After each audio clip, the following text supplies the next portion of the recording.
الإخوان الأخوات، تبارك الله عليكم، نهاركم مبروك. فيديو جديد، نهار جديد، نتمنى يا ربي تكونوا بخير وعلى خير إن شاء الله. وانتم كتشوفوا هذا الفيديو هذا، شكرا لكم بزاف بزاف على المتابعة. كنشكر الناس الجداد اللي انضموا للقناة ديالي والناس اللي كانوا معايا منذ البداية، شكرا لكم بزاف بزاف. شكرا على التعليقات الزوينة اللي كتشجعني وكتخليني نزيد لقدام.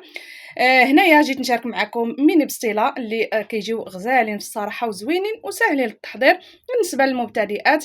ما تمشيو فين وبقوا معايا.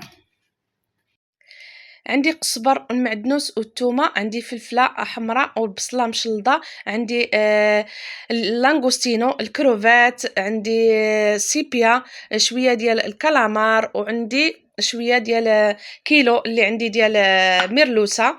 يمكن لكم تستعملوا اي نوعيه ديال الحوت اولا اللي متوفر عندكم ولا اللي قديتوا عليه.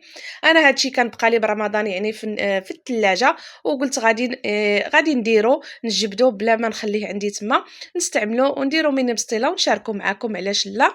المهم هي المشاركه. وبالنسبه لهاد البسطيله اللي يعني راها ساهله للتحضير بالنسبه للمبتدئات واللي ما يعرفوش يديروها، غادي تجيكم ساهله. هنا في هذه المقله هذه كنوضع شويه الزيت البلديه، وغادي ندير هاد الخلطه هذه اللي غادي ندير البنات، هي اللي غادي نقسم يعني بالنسبه للحوت والبصله اللي قطعته وهذيك الفلفله. غادي ندير هاد الخلطه هذه قزبر والثومه وندير فيها العطريه. علاش كثرت شويه نتاع الزيت البنات؟ لان باش تجيني شويه يعني مدمه باش نديرها اللي غادي نقسم عليهم كما غادي تشوفوا معايا.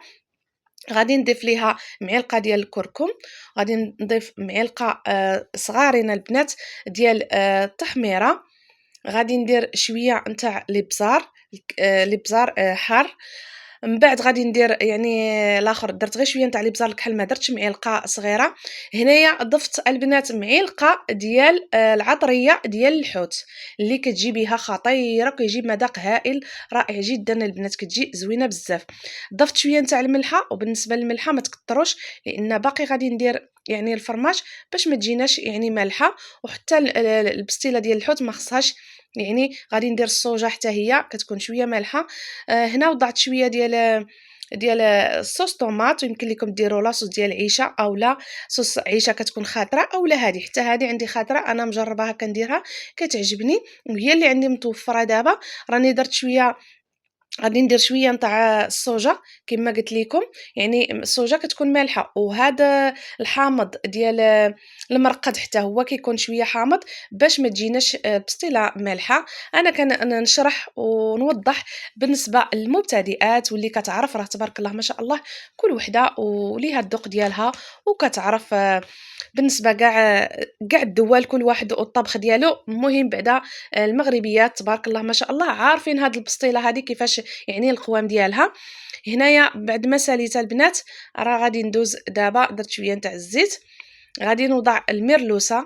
هي الاولى البنات كما كتشوفوا معايا، انا قطعتها طراف صغار ما خليتهاش كبيره باش دغيا يعني نزرب عليها. علاش كنقول لكم المبتدئات؟ بالنسبه اللي ما عمرو دارها ولا اللي ما عرفلهاش، يعني انا كنشرح لكم ودايرين لكم يعني كامل يعني بالخف خفا نزربن باش ما يعني ما تقنطوش فيها ولا تجيكم يعني صعيبه. واخا غادي تفتت شي شويه المرلوسه، هي راه دغيا كطيب وكتفتت هكا كما كتشوفوا، ولكن معليش غادي نخلطوها يعني ماشي مشكل. هنايا الخلطه اللي درت كما كتشوفوا معايا انا راني قسمتها، دابا غادي نخلطها في كامل هذا الحوت هذا.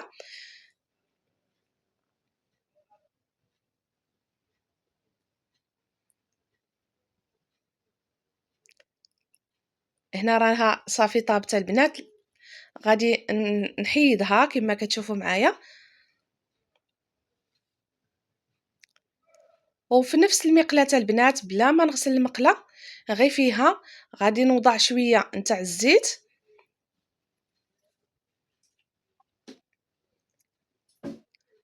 وغادي ندير هاد الكالامار والسيبيا والكروفات. وكما كتعرفوا يعني هاد الكالامار كيطلق الماء، والكروفات كيطلقوا الماء، غادي نخليوهم حتى يتشحروا مزيان مزيان. هذاك الماء ما يبقاش كما كتشوفوا معايا راه كاين الماء. هنايا راه نشفات من الماء. دابا غادي نضيف ليها شويه ديال ديك الخلطه اللي درت، وغادي نخليها تزيد شي شويه تشحر ونحيدها.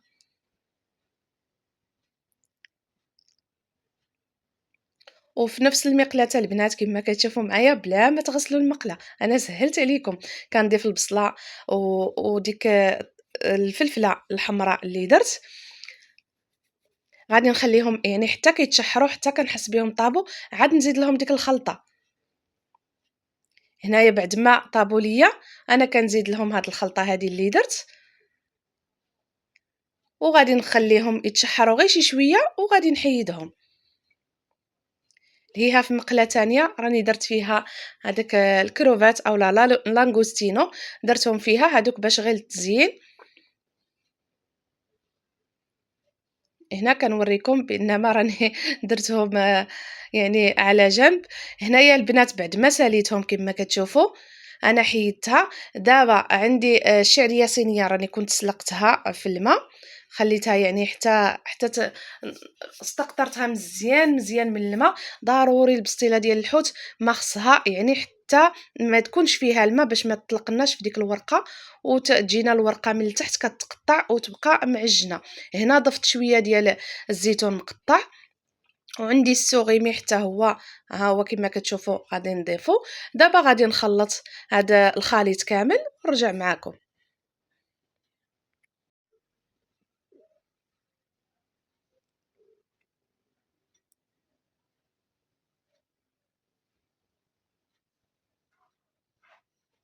هنايا بعد ما خلطتهم عندي هاد الورقه البنات اول مره غادي نستعملها.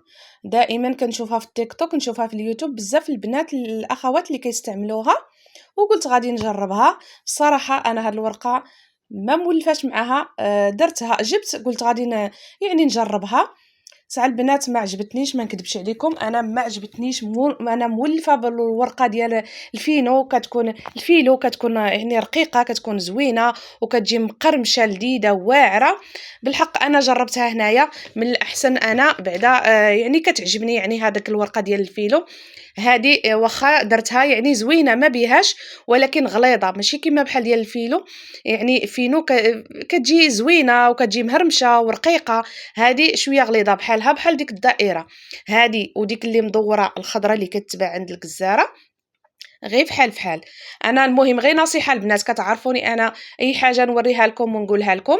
يعني الا جربت شي حاجه وعجبتني كنقولها لكم، ما عجبتنيش كنقولها لكم. هي ما بيهاش، ولكن انايا الصراحه ما جاتنيش بحال الاخرى واعره، وفي القرمشه ديالها وفي اللذه ديالها كتجي زوينه بزاف. هذه لا، هذه غير فاش كتجمعيها ما كتقطع ما والو، يعني كما كتشوفوا كتتلويوها في يدكم، ماشي بحال ديال الفيلو. الفيلو يعني خصك يعني تحاولي عليها فاش ديريها، ولكن اللذه ديالها فاش تاكليها والقرمشه كتجي واعره.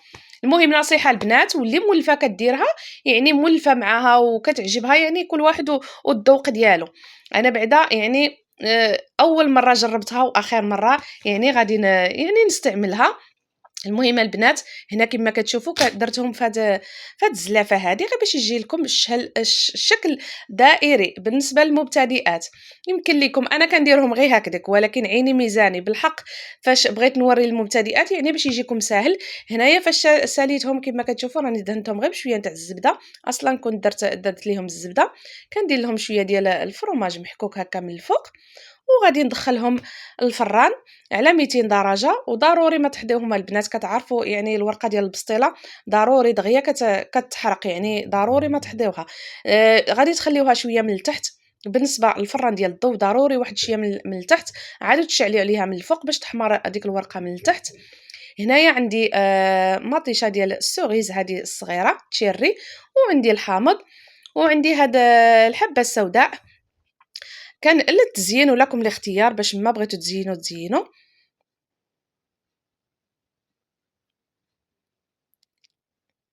هنايا بعد ما طابوا كما قلت لكم ضروري ما يعني تحضيوهم في الفران باش ما يتحرقوش لكم.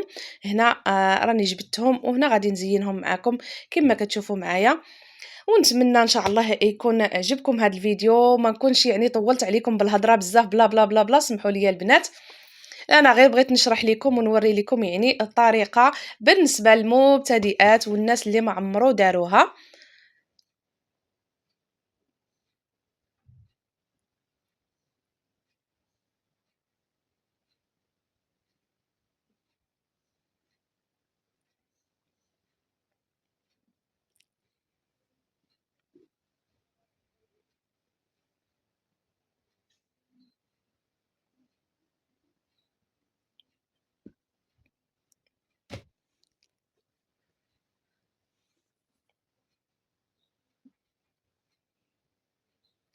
هنايا راني ساليتهم كاملين، دابا غادي نديرهم في الطبق ديال التقديم، وكيجيو على هذا الشكل هذا، كيجيو زوينين والمذاق رائع البنات. دوك يعني الخلطة اللي درت جاء واحد المذاق اللي رائع بزاف بزاف، ونتمنى تجربوهم ويعجبوكم ان شاء الله. وإلا عجبوكم لما لا واحد التعليق زوين وواحد اللايك. شكرا لكم بزاف بزاف على المتابعة، وبسلامة عليكم حتى الفيديو الجاي ان شاء الله.